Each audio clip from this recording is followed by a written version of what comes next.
Hello everyone, welcome back to my YouTube channel. मेरा नाम है संजय माली एंड आज की ये जो वीडियो है वो ट्रेडिंग से रिलेटेड नहीं होने वाली है, थोड़ा सा व्लॉग टाइप में रहेगी। क्योंकि मैंने सोचा कि बहुत टाइम से ट्रेडिंग से रिलेटेड वीडियो बना रहा हूँ एंड वैसे जनरली संडे के दिन मेरी जॉब की छुट्टी नहीं रहती है, लेकिन आज ईद है तो जल्दी छुट्टी मिल गई तो मैंने सोचा कि थोड़ी सी वीडियोज़ भी बना लेते हैं। एंड जस्ट रिसेंटली अभी मेरे साथ जो हुआ ना, पूरा मज़ा ख़राब हो गया।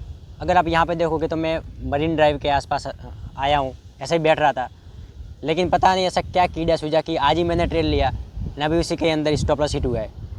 तो मुझे समझ में नहीं आ रहा कि मैं करूँ क्या। अब जैसे ही मैं यहाँ पे आया और ऊपर से देखा कि अलर्ट आया हुआ है तो मैंने चेक किया कि स्टॉप लॉस हिट हो गया है। तो अब मुझे समझ में नहीं आ रहा है कि यहाँ पे जो मरीन ड्राइव में मैं आया हूँ यहाँ पे मैं इसका इंजॉय करूँ या फिर जो स्टॉप लॉस हिट हुआ है ना उसका मैं हेडेक लेके चलो, क्योंकि जैसे स्टॉप लॉस हिट होता है ना दिमाग ख़राब हो गया मेरा पूरा। अब दोस्तों स्टॉप लॉस तो कुछ खास बड़ा नहीं गया है, लगभग $5 से $6 का गया है, लेकिन जो पहले मेरी सोच थी और आज की जो सोच है उसके अंदर ज़मीन आसमान का फ़र्क है। क्योंकि $5 मेरे लिए मैटर नहीं करता है, लेकिन क्योंकि मैंने ऑलरेडी बहुत पैसा लूज़ किया हुआ है ट्रेडिंग के अंदर, लेकिन जब मैं डिसिप्लिन के साथ काम कर रहा हूँ तो मुझे अब पैसों की वैल्यू समझ में आ गई है। क्योंकि जो पहले बड़े बड़े लॉसेस होते थे ना तो मैं ऐसे ही जाने देता था, लेकिन अब मैं हर ट्रेड को एनालाइज़ करता हूँ एंड उसके हिसाब से ट्रेड वगैरह करता हूँ। तो आज जो मैंने ट्रेड लिया ना तो वो सारी चीज़ें सिस्टम के हिसाब से थी, तो स्टॉप लॉस हिट हुआ तो हुआ और हम कुछ कर नहीं सकते। तो उसके अंदर $5 का स्टॉप लॉस हिट हुआ है, लेकिन समझ में नहीं आ रहा कि अभी के टाइम पे हिट होना ज़रूरी था। बाकी अगर आप मेरे पीछे देखोगे तो अभी मैं हूँ मरीन ड्राइव पे, काफ़ी बड़ी बड़ी इमारतें हैं।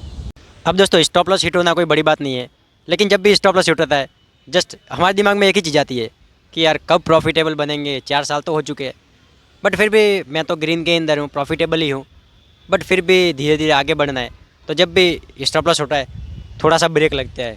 जैसे स्टॉप लॉस होता है हमारा जो कैपिटल ग्रो हो रहा है वो थोड़ा सा स्टॉप हो जाता है। अब दोस्तों अगर मैं बात करूँ स्टॉप लॉस की, तो अगर आप मेरी स्क्रीन के ऊपर देखोगे तो ये इथेरियम का चार्ट है एंड अगर आप इथेरियम के चार्ट को ध्यान से देखोगे ना तो यहाँ पे एग्जैक्टली डबल बॉटम बना था। यहाँ पे ये पहला बॉटम, मार्केट ऊपर गया वापस नीचे आया, तो एग्जैक्टली इस लाइन के आसपास यहाँ पे मैं ये अगर रेक्टेंगल करूँ तो यहाँ पे आप देखोगे तो डबल बॉटम बना था। एंड जैसे ही डबल बॉटम का ब्रेकआउट हुआ मैंने यहाँ पे एंट्री करी, ये मेरा स्टॉप लॉस था एंड 1:2.5 के आसपास मैंने टारगेट रखा था। मार्केट ने एग्जैक्टली 1:1 दिया एंड उसके बाद मेरा स्टॉप लॉस हिट हो गया।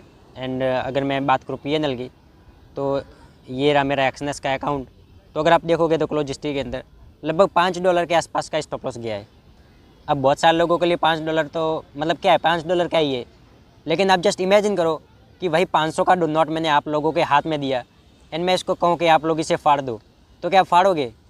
नहीं फाड़ोगे। लेकिन वही ट्रेडिंग के अंदर क्या होता है कि हमें फ़र्क ही नहीं पड़ता $5 का स्टॉप लॉस, $10 का, लेकिन जब हमारे हाथ में 100 की 10 नोट आएगी एंड अगर हम उसको फाड़ेंगे तो हमें फील होगा कि यार ये कैपिटल भी बड़ा है। तो मैटर नहीं करता कैपिटल कितना है, कितना लॉस हुआ है, stop loss is stop loss. Quantity भले आज छोटी है, कम है, लेकिन क्वांटिटी बढ़ जाएगी, उसमें कोई दिक्कत नहीं है। चलो मैं आप लोगों को मेरा इस महीने का परफॉर्मेंस भी दिखा देता हूँ। यहाँ पे यहाँ पे अगर आप लास्ट 7 डे का देखोगे तो $3 का लॉस है और ये आज का ही लॉस है $4.8। लास्ट 30 डे के ऊपर मैं क्लिक करता हूँ तो अगर आप देखोगे तो नेट $16 के आसपास का प्रॉफिट हुआ है। लेकिन मज़े की बात पता है क्या इस PNL के अंदर अगर आप देखोगे तो 1 2 3 4 5 मैंने टोटल 5 ट्रेड के अंदर ही प्रॉफिट किया है। एंड अगर लॉसेस की बात करो 1 2 3 4 5 6 7 8 9 टोटल 10 ट्रेड के अंदर लॉस है, 5 ट्रेड के अंदर प्रॉफिट है, बट स्टिल मैं $15 के अंदर प्रॉफिट हूँ। अगर आप नीचे देखोगे तो एग्जैक्टली सेम है, 10 प्रॉफिटेबल डे, 11 अनप्रॉफिटेबल, लेकिन बहुत सारे इसके अंदर ब्रेक इवन पे भी मैंने कट किया है। तो अगर आप देखोगे तो एग्जैक्टली सही चीज़ें चल रही है, बट स्टिल मुझे थोड़ा सा फोकस करने की ज़रूरत है। अब दोस्तों ट्रेड और स्टॉप लॉस तो मैंने आप लोगों के साथ शेयर कर दिया है। अब चलो थोड़ा सा मुंबई के मैं आप लोगों को नज़ारा दिखाता हूँ। ये है मरीन ड्राइव और यहाँ पे आप देखोगे तो ये है समुंदर एंड इसके चार और बिल्डिंग ही बिल्डिंग है। आप देखोगे तो पूरा कम्प्लीटली बिल्डिंग ही बिल्डिंग है।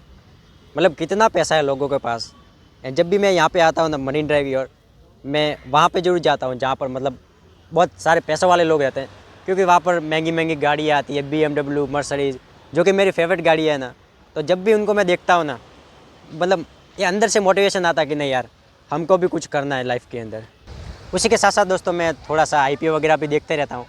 तो न पता नहीं कितने दिनों के बाद अभी मेन बोर्ड के अंदर 1-2 IPO आए हैं, लेकिन स्टिल अभी उनका प्रीमियम वगैरह 0 चल रहा है।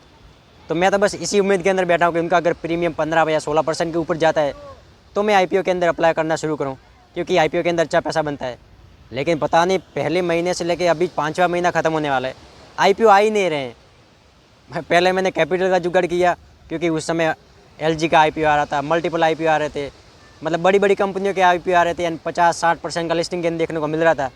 तो मैंने IPO का भी जुगाड़ किया, कहीं ना कहीं से डीमेट अकाउंट का भी जुगाड़ किया, कहीं ना कहीं से पैसे भी लाए कि 50-50% पार्टनरशिप में करते हैं।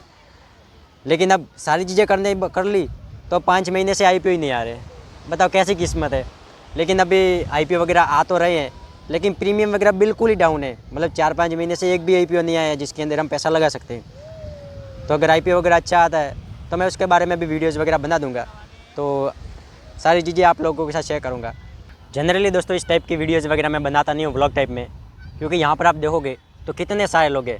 तो मुझे भी दोस्तों शर्म आती है इस तरह की वीडियो बनाने में, क्योंकि बहुत सारे लोग मुझे देख रहे हैं। लेकिन फिर दिमाग में सोचता कि यार लोग क्या सोचेंगे, जिनको मैं जानता भी नहीं हूँ, तो फिर क्या ही सोचेंगे। मतलब हम कुछ कर ही नहीं पाएंगे अगर इस तरीके से शर्माऊँगा तो, जो मुझे, क्योंकि कौन ही जानता है मेरे को यहाँ पे। तो डेफिनेटली मैंने वो मतलब जो दिमाग में आता था ना कि यार लोग क्या सोचेंगे, तो उसको ख़त्म कर दिया है। एंड जस्ट मैं वीडियोज़ वगैरह बना रहा हूँ। मतलब आप समझ सकते हो कि मैं बोल भी नहीं पा रहा हूँ। बाकी आई होप करता हूँ कि आप लोगों को इस तरीके की वीडियो पसंद आएगी, क्योंकि ये थोड़ा सा ट्रेडिंग और व्लॉग टाइप मिक्सअप में है। दोस्तों अगली वीडियो के अंदर मैं आप लोगों के साथ मेरा पूरा कंप्लीटली 1 महीने का P&L शेयर करूँगा, जो कि मैंने इस वीडियो में किया। लेकिन उस वीडियो के अंदर मैं आप लोगों को मेरी कंप्लीट 1 महीने का P&L के साथ साथ क्या क्या चीज़ें मैंने गलती करी है वो भी मैं आप लोगों के साथ शेयर करूँगा। क्योंकि पैसा तो बना है, भले $15 या $20 का प्रॉफिट हुआ है, लेकिन बहुत सारे ट्रेड लॉसेस के अंदर क्यों गए एंड मुझे उससे क्या सीखने को मिला। एंड ये भी बताऊंगा कि मैं अपना कैपिटल को कब इंक्रीज़ करने वाला हूँ। तो सारी चीज़ें अगली वीडियो में बनाऊंगा, क्योंकि अभी तो मेरे दिमाग में कुछ आ नहीं रहा कि मैं व्लॉग के अंदर आप लोगों को क्या दिखाऊँ। तो आई होप करता हूँ कि आप लोगों को ये वीडियो पसंद आई होगी। वीडियो पसंद आए तो लाइक कर देना। एंड आज इस वीडियो के चक्कर में मेरी जो सोशल एंजाइटी है वो भी ख़त्म हो गई कि नहीं लोग क्या सोचेंगे अगर मैं वीडियोज़ वगैरह बनाऊँगा, क्योंकि जो दिमाग में वो चीज़ें तो हमें करनी ही पड़ेगी अगर कुछ करना है लाइफ के अंदर। तो डेफिनेटली आप लोगों को अगर ये वीडियो पसंद आई है तो लाइक कर देना, चैनल को सब्सक्राइब कर लेना। मिलते हैं अगली वीडियो में किसी नए टॉपिक के साथ, तब तक के लिए जय हिंद।